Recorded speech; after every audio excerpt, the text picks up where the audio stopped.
ನಮಸ್ತೆ ಮಿತ್ರರೇ, ನಮ್ಮ ಅಡಿಗೆ ಮನೆಯಲ್ಲಿರುವ ವಸ್ತುಗಳನ್ನೇ ಉಪಯೋಗಿಸಿ ನಾವು ಹೆಚ್ಚಾಗಿ ಚಿಕನ್ನ ರೆಸಿಪಿಗಳನ್ನು ಮಾಡುತ್ತೇವೆ. ಇವತ್ತು ಅಂತಹದೇ ಒಂದು ಸುಲಭ ರೀತಿಯಲ್ಲಿ ಮಾಡುವಂತಹ, ಹೆಚ್ಚಾಗಿ ಏನು ಹೊರಗಿನಿಂದ ತರಬೇಕಂತ ಹೇಳಿ ಇಲ್ಲ, ಇದಕ್ಕೆ ಟೊಮ್ಯಾಟೊ ಸಹ ಬೇಡ. ಹಾಗಾದರೆ ಇವತ್ತು ನಾನು ಮಾಡುವಂತಹದ್ದು ಚಿಕನ್ ಗಾರ್ಲಿಕ್ ರೋಸ್ಟ್. ಸುಲಭ, ಒಂದು 10 ನಿಮಿಷದಲ್ಲಿ ಆಗ್ತದೆ ಮತ್ತು ತುಂಬ ಜ್ಯೂಸಿಯಾಗಿ ಬರುವಂತಹದ್ದು. ತಿನ್ನುವಾಗ ಅದು ನಾವು ಮ್ಯಾರಿನೇಟ್ ಮಾಡಿ ಇಟ್ಟಂಥ ಒಂದು ಆ ಚಿಕನ್ ಪದಾರ್ಥ ಆದ ಮೇಲೆ ಬಹಳ ಜ್ಯೂಸಿಯಾಗಿ ಬರ್ತದೆ. ಟೇಸ್ಟ್ ಅಂತೂ ಅಲ್ಟಿಮೇಟ್. ಹಾಗಾದರೆ ಬನ್ನಿ ಈ ಒಂದು ಚಿಕನ್ ಗಾರ್ಲಿಕ್ ರೋಸ್ಟ್ ಹೇಗೆ ಮಾಡೋದನ್ನು ನೋಡೋ ಮೊದಲು ಯಾರೆಲ್ಲ ನನ್ನ ಚಾನಲ್ ನೋಡ್ತಿದ್ದೀರಿ, ಯಾರೆಲ್ಲ ಇನ್ನೂ ಸಬ್ಸ್ಕ್ರೈಬ್ ಮಾಡಿಲ್ಲ, ದಯವಿಟ್ಟು ಸಬ್ಸ್ಕ್ರೈಬ್ ಮಾಡಿ ಸಪೋರ್ಟ್ ಮಾಡಿ ಅಂತ ಹೇಳುತ್ತಾ ಅಡಿಗೆ ಮನೆಗೆ ಹೋಗೋಣ. ನಮಸ್ತೆ ಮಿತ್ರರೇ, ಇಲ್ಲಿ ನೋಡಿ, ಇವತ್ತೊಂದು ಅರ್ಧ kg ಚಿಕನ್ನಿಂದ ಚಿಕನ್ ಗಾರ್ಲಿಕ್ ರೋಸ್ಟ್ ಮಾಡೋಣ. ಸಾಮಗ್ರಿಗಳು ಸ್ವಲ್ಪ ಸಾಮಗ್ರಿಗಳು ಬೇಕು. ಮನೆಯಲ್ಲಿ ಏನು ಉಂಟು ಅದರಲ್ಲೇ ನಾವು ಮಾಡ್ಕೊಳ್ಳೋದು, ಬಹಳ ಟೇಸ್ಟಿಯಾಗಿ ಬರುವಂತಹದ್ದು. ಇದಕ್ಕೆ ಗಾರ್ಲಿಕ್ ರೋಸ್ಟ್ ಹೇಳಿದ ಮೇಲೆ ಒಂದು ಗೆಡ್ಡೆಯಷ್ಟು ಫುಲ್ಲು ಗಾರ್ಲಿಕ್ ಬೇಕು ನಮಗೆ. ಇದು ನೀವು ಎಷ್ಟು ಹಾಕ್ತೀರಿ ಅಷ್ಟು ಚೆನ್ನಾಗಿ ಬರ್ತದೆ. ಸೊ ಅರ್ಧ kgಗೆ ಒಂದು, ಅದು ಇದರಲ್ಲಿ ಒಂದು 20 ಎಳೆಗಳಷ್ಟು ಪಾಡ್ಗಳು ಇರ್ಬೋದು. ಇನ್ನು 2.5 ಚಮಚದಷ್ಟು ಮೆಣಸಿನ ಪುಡಿ, ಅದು ಸಹ ಬ್ಯಾಡಗಿ ಮೆಣಸಿನ ಪುಡಿ, ತುಂಬ ಖಾರ ಏನಾಗೋದಿಲ್ಲ ಇದು. 1 ಚಮಚದಷ್ಟು ಜಿಂಜರ್ ಗಾರ್ಲಿಕ್ ಪೇಸ್ಟ್, 1 ಚಮಚ ಹಳದಿ ಪುಡಿ ಅಂದರೆ ಅರಸಿನದ ಪುಡಿ, 1 ದೊಡ್ಡ ನೀರುಳ್ಳಿಯನ್ನು ಈಗ ಸ್ಲೈಸ್ ಮಾಡಿ ಇಟ್ಕೊಳ್ಬೇಕು ನಾವು. 1 ಸಹ ಹಾಕ್ಬೋದು, 2 ಹಾಕಿದರೆ ಸಹ ತುಂಬ ಚೆನ್ನಾಗಿ ಬರ್ತದೆ. ನಿಮ್ಮ ರುಚಿಗೆ ಅನುಗುಣವಾಗಿ 2 ಹಾಕಿದರೆ ಸಹ ಚೆನ್ನಾಗಿ ಬರ್ತದೆ. ಇನ್ನು 1 ಲಿಂಬೆ ಬೇಕು, ಕರಿಬೇವಿನ ಸೊಪ್ಪು, ಕೊತ್ತಂಬರಿ ಸೊಪ್ಪನ್ನೀಗ ಚಾಪ್ ಮಾಡಿಟ್ಕೊಳ್ಬೇಕು. ಇನ್ನು ಮಸಾಲೆಯಲ್ಲಿ ತುಂಬ ಮಸಾಲೆ ಇದಕ್ಕೆ ಹೆಚ್ಚು ಬೇಡವೇ ಬೇಡ.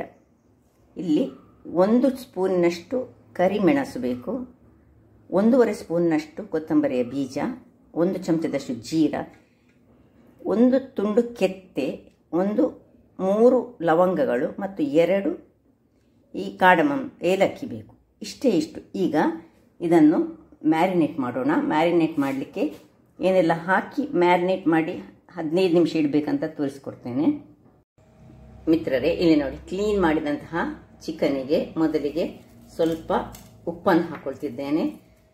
ಇನ್ನು ಉಪ್ಪು ಹಾಕಿದ ಮೇಲೆ ಈ 1 ಚಮಚದಷ್ಟು ಹಳದಿ ಅಂದರೆ ಟರ್ಮರಿಕ್ ಪೌಡರನ್ನು ಹಾಕ್ಕೊಳ್ತಿದ್ದೇನೆ. ಇನ್ನು 1 ಚಮಚದಷ್ಟು ಜಿಂಜರ್ ಗಾರ್ಲಿಕ್ ಪೇಸ್ಟ್,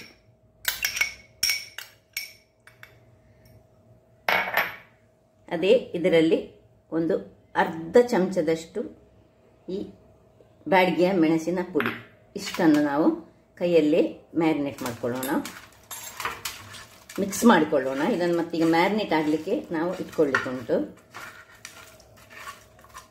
ಎಲ್ಲ ಹಾಕಿದ ಮೇಲೆ ಕೊನೆಗೆ ಲಿಂಬೆಯ ಹುಳಿಯ ನೀರನ್ನು, ಬೀಜ ಬೇಡ, ಒಂದು ಅರ್ಧ ಲಿಂಬೆಯ ನೀರನ್ನು ಹಾಕ್ಕೊಂಡು ಒಳ್ಳೆ ಮ್ಯಾರಿನೇಟ್ ಮಾಡಲಿಕ್ಕೆ ಒಂದು ಅರ್ಧ ಗಂಟೆ ಇಟ್ಕೊಳ್ಳೋಣ. 15 ನಿಮಿಷ ಸಹ ಸಾಕಾಗ್ತದೆ. ಸೊ ಇದು ಮ್ಯಾರಿನೇಟ್ ಆಗ್ತಾ ಇರುವಾಗ ನಾವೊಂದು ಮಸಾಲೆಗೆ ರೆಡಿ ಮಾಡಿಕೊಳ್ಳೋಣ. ವೀಕ್ಷಕರೇ, ಒಂದು ಬಾಣಲೆಯನ್ನು ಇಟ್ಕೊಂಡಿದ್ದೇನೆ. ಇದರಲ್ಲಿ ಒಂದು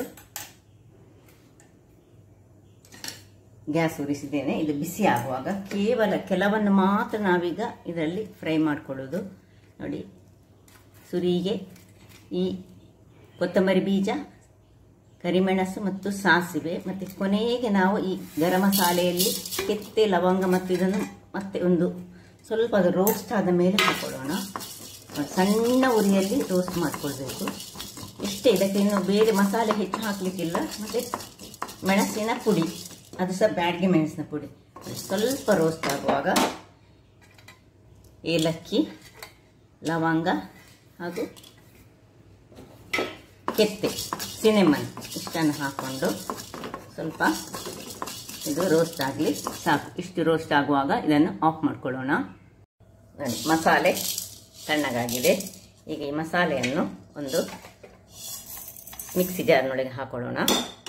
ಹಾಕ್ಕೊಂಡು ಇದಕ್ಕೆ ಆಗ ಇದರಲ್ಲಿ 2 ಚಮಚದಷ್ಟು ನಾನು ಬ್ಯಾಡಗಿ ಮೆಣಸಿನ ಪುಡಿ ತೆಗೆದುಕೊಂಡಿದ್ದೇನೆ. ಇದು ಕಲ್ಲರಿಗೋಸ್ಕರ, ಸೊ ಇದನ್ನು ಹಾಕ್ಕೊಳ್ತಿದ್ದೇನೆ. ಈಗ ಬಾಡಿಗೆ ಮೆಣಸಿನ ಪುಡಿ ಮತ್ತು ಈ ಮಸಾಲೆ ಇಷ್ಟನ್ನು ಒಂದು ಒಳ್ಳೆ ಪೌಡರ್ ಮಾಡಿಕೊಂಡು ತರೋಣ.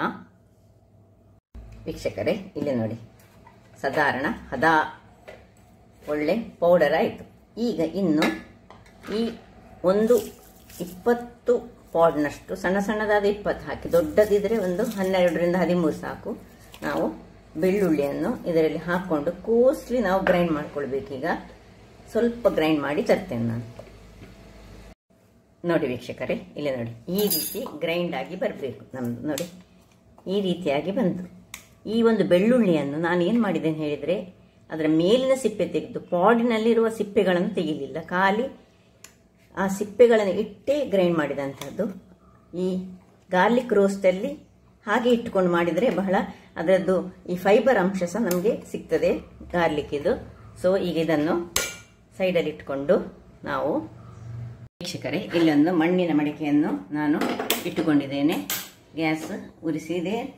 ಈಗ ಇದರಲ್ಲಿ ತುಪ್ಪ ಅಥವಾ ನಿಮಗೆ ಏನು ಬೇಕು ಅದನ್ನು ಹಾಕೊಂಡ್ರೆ ಆಯಿತು. ತುಪ್ಪ ಬೇಕಿದ್ರೆ ತುಪ್ಪ, ಎಣ್ಣೆ ಬೇಕಿದ್ರೆ ಎಣ್ಣೆ. ನಾನು ಎರಡನ್ನು ಮಿಕ್ಸ್ ಮಾಡಿ ಮಾಡ್ತಾ ಇದ್ದೇನೆ. ಒಂದು 3 ಚಮಚದಷ್ಟು ನಾನು ಎಣ್ಣೆ ಹಾಕಿದರೆ ಅದರೊಟ್ಟಿಗೆ ನಾನು ತೆಂಗಿನ ಎಣ್ಣೆ ಯೂಸ್ ಮಾಡ್ತಿದ್ದೇನೆ. ಒಂದು 3 ಚಮಚಗಳಷ್ಟು ತುಪ್ಪವನ್ನು ಹಾಕೊಳ್ತಿದ್ದೇನೆ ನಾನು.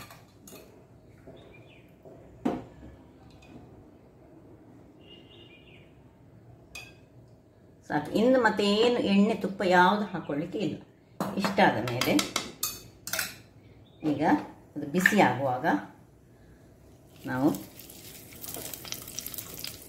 ಈ ನೀರುಳ್ಳಿ ಇಷ್ಟು ಒಳ್ಳೆ ಫೈನಾಗಿ ಸಹ ಪೂರದಲ್ಲಿ ಹೀಗೆ ಹೆಚ್ಚಿಟ್ಟುಕೊಳ್ಬೇಕು. ನೋಡಿ, ಕಾಣ್ಬೋದು ನಿಮಗೆ, ಒಳ್ಳೆ ಫೈನಾಗಿ ಹಾಕಿಟ್ಟಿದ್ದೇನೆ. ಪೂರ ಹೆಚ್ಚಿಟ್ಟುಕೊಳ್ಬೇಕು.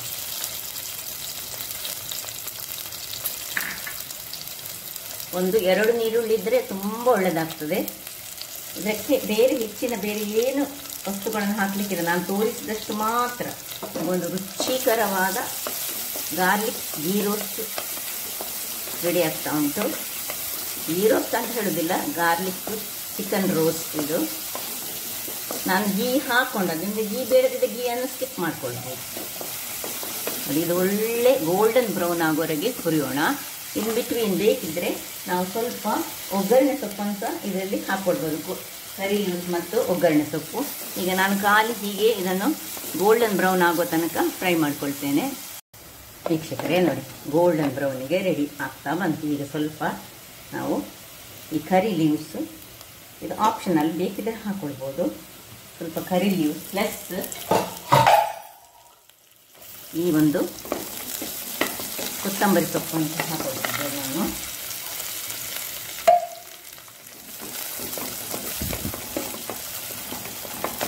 ಇನ್ನು ಇದನ್ನು ಚೆನ್ನಾಗಿ ಫ್ರೈ ಮಾಡಿಕೊಳ್ಳೋಣ. ಇಷ್ಟು ಫ್ರೈ ಆಗುವಾಗ ನಾವು ಈ ಮ್ಯಾರಿನೇಟ್ ಮಾಡಿದಂತಹ ಚಿಕನನ್ನು ಇದಕ್ಕೆ ಹಾಕೊಳ್ಳೋಣ. ನೋಡಿ, ಇಲ್ಲಿ ರೆಡಿಯಾಗಿ ಉಂಟು. ಲಿಂಬು ಸಹ ಹಾಕ್ಕೊಂಡಿದ್ದೇವೆ ನಾವು, ಉಪ್ಪು ಉಂಟು, ಎಲ್ಲ ಉಂಟು. ಎಲ್ಲವನ್ನು ಇದರಲ್ಲಿ ಹಾಕ್ಕೊಂಡು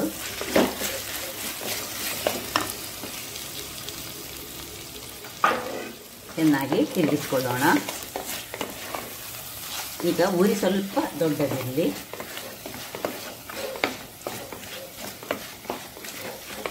ತಿರುಗಿಸ್ಕೊಳ್ಳುವಾಗ ಉರಿ ದೊಡ್ಡದಿರಬೇಕು.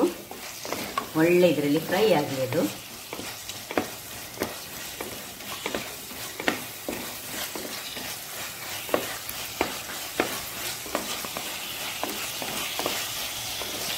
ಇಷ್ಟಾಗುವಾಗ ಇದನ್ನು ಸಣ್ಣ ಉರಿ ಮಾಡಿಕೊಂಡು ಮುಚ್ಚಳವನ್ನು ಮುಚ್ಚಿಕೊಂಡು ಒಂದು 5 ನಿಮಿಷಗಳ ಕಾಲ ಬೇಯಿಸಿಕೊಳ್ಳೋಣ. 5 ನಿಮಿಷಗಳ ಬಳಿಕ ವೀಕ್ಷಕರೇ, ಇಲ್ಲಿ ನೋಡಿ ಹೇಗೆ ಒಳ್ಳೆ ಬೆಂದಿದೆ ಇದು ಸಾಧಾರಣ. ಇನ್ನೀಗ ನಾವು ಇದಕ್ಕೆ ಏನು ಮಸಾಲೆಯನ್ನು ನಾವು ಮಾಡಿಟ್ಟುಕೊಂಡಿದ್ದೇವೆ ನೋಡಿ, ಈ ಮಸಾಲೆ ಗಾರ್ಲಿಕ್ ಮಸಾಲೆ ಏನು ಮಾಡಿಟ್ಟುಕೊಂಡಿದ್ದೇವೆ, ಆ ಮಸಾಲೆಯನ್ನು ಇದಕ್ಕೆ ಹಾಕ್ಕೊಳ್ಳೋಣ. ಎಲ್ಲ ಮಸಾಲೆಗಳನ್ನು ಇದಕ್ಕೆ ಚೆನ್ನಾಗಿ ಮಿಕ್ಸ್ ಆಗಬೇಕೀಗ.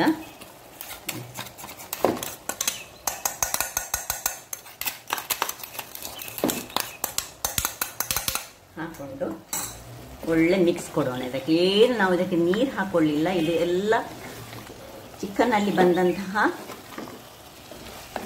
ನೀರೇ ನಾವೇನು ಹಾಕ್ಕೊಳ್ಬಾರ್ದು. ಈಗ ಉರಿ ಮಾತ್ರ ಸಣ್ಣಗಿರಬೇಕು. ಇನ್ನು ಪುನೊಮ್ಮೆ ಒಂದು 2 ನಿಮಿಷಗಳ ಕಾಲ ನೋಡಿ ಹೀಗೆ ಚೆನ್ನಾಗಿ ತಿರುಗಿಸಿಕೊಂಡು ನೋಡಿ ಚಿಕನ್ ಬೆಂದಿದ ಅಂತ ನೋಡಿಕೊಂಡು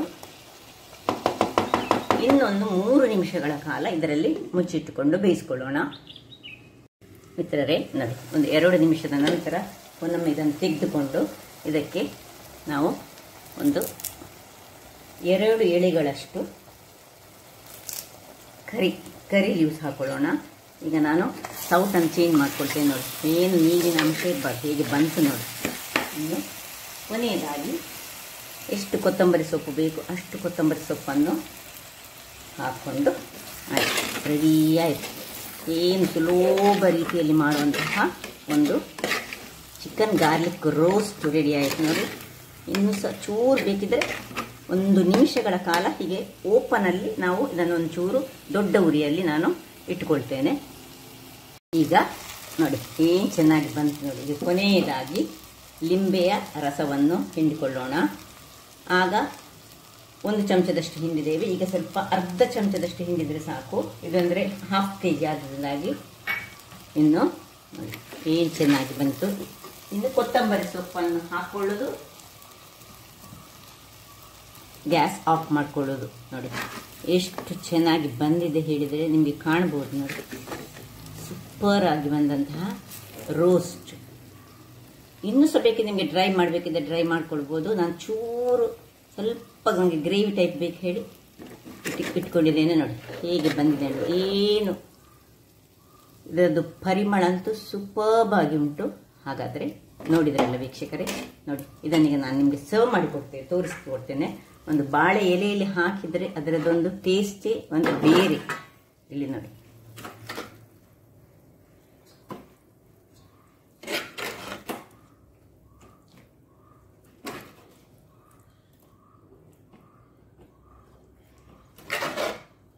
ಸೊ 1/2 kgಯಲ್ಲಿ ಒಂದು ಇಷ್ಟ ಆಗ್ತದೆ. ಒಂದು 2-3 ಮಂದಿ ತಿನ್ಬೋದು.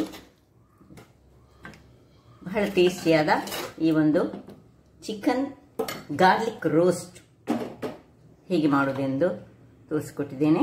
ಹಾಗಾದರೆ ತುಂಬ ಸಿಂಪಲ್ ಆಗಿ ಮಾಡಿರುವಂಥದ್ದು. ಏನು ಮನೆಯಲ್ಲಿ ಐಟಮ್ಸ್ ಉಂಟು ಅದರಲ್ಲಿ ಮಾಡೋದು. ಹಾಗಾದರೆ ನನ್ನ ಈ ಕುಕಿಂಗ್ ಚಾನಲ್ ನಿಮಗೆ ಇಷ್ಟ ಆದರೆ ಬೋಳೂರು ಸುವರ್ಣ ಚಾನಲನ್ನು ಲೈಕ್ ಮಾಡಿ, ಶೇರ್ ಮಾಡಿ ಹಾಗೂ ಸಬ್ಸ್ಕ್ರೈಬ್ ಮಾಡಿ ಹಾಗೂ ನನ್ನ ಇನ್ಸ್ಟಾಗ್ರಾಮ್ ಪೇಜನ್ನು ಫಾಲೋ ಮಾಡಿ. ಧನ್ಯವಾದಗಳು.